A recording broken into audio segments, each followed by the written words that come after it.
Sebelum melanjutkan, jangan lupa subscribe dulu, terima kasih. Bab 281 Iblis.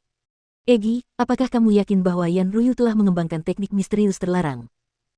Meskipun Chu Feng tidak tahu apa itu teknik misterius terlarang, dia dapat mendengar betapa hebatnya itu dari kata-kata Egi. 8, 9, tidak jauh dari 10. Jika seseorang ingin mengembangkan teknik misterius terlarang, mereka harus mengikuti aturan khusus. Dia menjaga tubuhnya seperti batu giok, dan tentu saja bukan hanya kebetulan bahwa perubahan seperti itu terjadi pada tubuhnya setelah kamu merusak kesuciannya.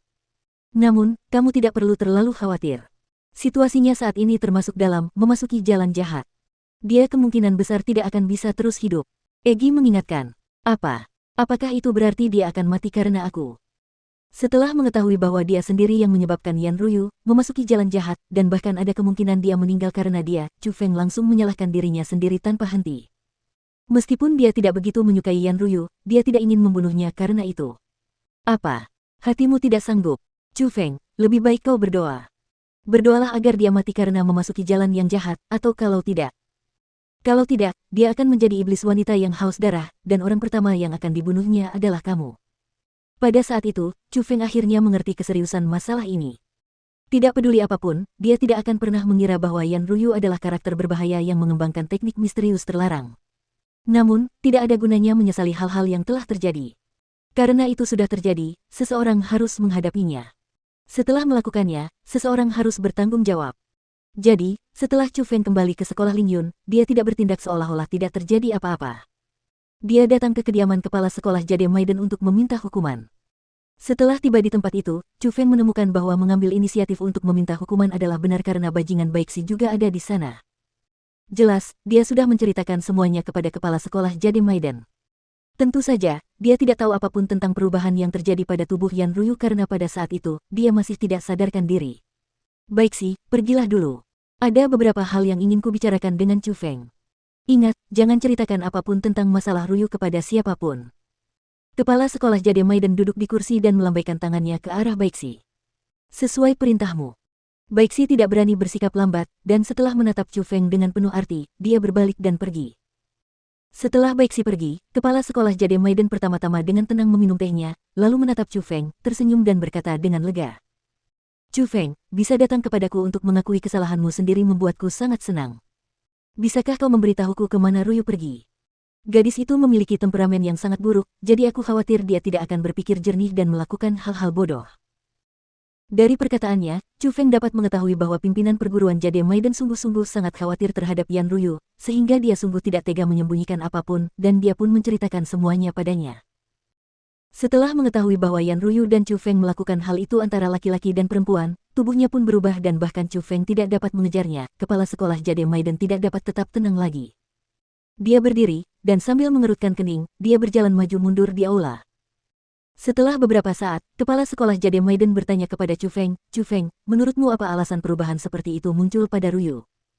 Maafkan saya karena mengatakan ini secara langsung, tetapi saya pikir perubahan itu tampaknya tidak disebabkan oleh konsumsi obat-obatan khusus. Perubahan itu tampaknya terjadi karena kultivasi dalam teknik iblis.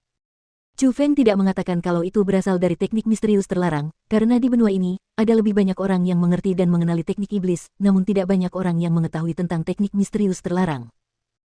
Kalau saja Chu Feng pergi dan menjelaskan apa itu teknik misterius terlarang kepada kepala sekolah yang telah hidup selama puluhan tahun, tanpa diragukan lagi, dia pasti akan curiga bagaimana Chu Feng bisa tahu tentang semua itu, dan dia pasti akan curiga bahwa Chu Feng punya beberapa rahasia tentangnya. Teknik iblis ya. Setelah mendengar kata-kata Chu Feng, kepala sekolah Jade Maiden berpikir dalam-dalam sekali lagi. Setelah beberapa saat, dia mendesah tak berdaya, tidak heran. Tidak heran. Senior, apakah kamu tahu sesuatu tentang itu? Chu Feng bertanya dengan cepat. Mendengar pertanyaan Chu Feng, kepala sekolah Jade Maiden awalnya ragu-ragu, tetapi kemudian setelah itu, dia masih berkata kepada Chu Feng, pada tahun itu, alasan mengapa pendiri sekolahku mendirikan sekolah di pegunungan adalah karena teknik misterius yang sangat mendalam ditemukan di salah satu puncak gunung di pegunungan tersebut. Teknik misterius terukir di puncak gunung. Teknik itu tidak dapat direkam, dan tidak dapat dipindahkan. Teknik itu hanya dapat dipelajari di puncak gunung. Untuk mencegah teknik misterius tersebar luas, pendiri saya mendirikan sekolah di pegunungan dan mengubah puncak gunung menjadi zona terlarang. Namun, meskipun orang-orang tahu bahwa teknik misterius itu sangat mendalam, tidak seorang pun dapat memahaminya. Bahkan pendiri saya hanya memahami sebagian saja. Ia memberitahu generasi selanjutnya bahwa murid-murid yang luar biasa dari sekolah itu harus diizinkan untuk mempelajari teknik misterius.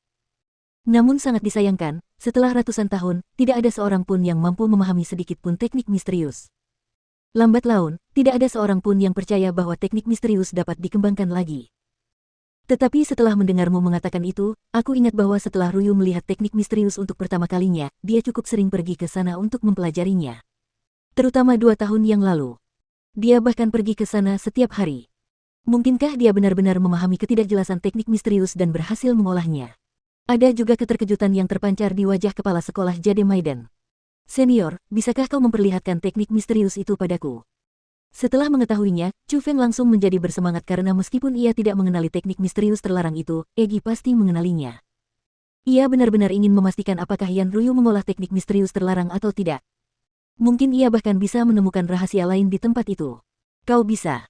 Setelah pertemuan 100 sekolah berakhir, ikuti aku kembali ke sekolah Jade Maiden. Selain itu, Chu Feng, kau tidak perlu menyalahkan dirimu sendiri atas masalah ini. Meskipun kau tidak menjelaskan banyak hal, setelah mendengar kata-kata Baixi, aku dapat melihat bahwa masalah ini tidak dapat sepenuhnya disalahkan padamu. Sebaliknya, sangat mungkin kau juga menjadi korban. Gadis Baixi ini memang memiliki sifat yang agak nakal, dan terkadang dia melakukan hal-hal dengan sangat ekstrim. Namun, dia masih merupakan benih langka. Jika sesuatu benar-benar terjadi pada Ryu, di masa depan, sekolah Jade Maidenku perlu ditopang olehnya. Setelah mengetahui kebenaran masalah ini, kepala sekolah Jade Maiden tidak menyalahkan Chu Feng. Adapun Chu Feng, setelah mengetahui bahwa kepala sekolah Jade Maiden sedang mempersiapkan pengembangan Baixi setelah sesuatu terjadi pada Yan Ryu, dia juga sangat terkejut.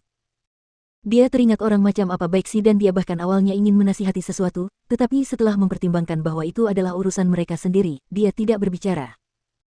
Lagi pula, dari perkataan kepala sekolah Jade Maiden, pasti ada alasan mengapa dia memutuskan demikian, karena kepala sekolah itu memahami Baixi dan Yan Ryu lebih dari siapapun.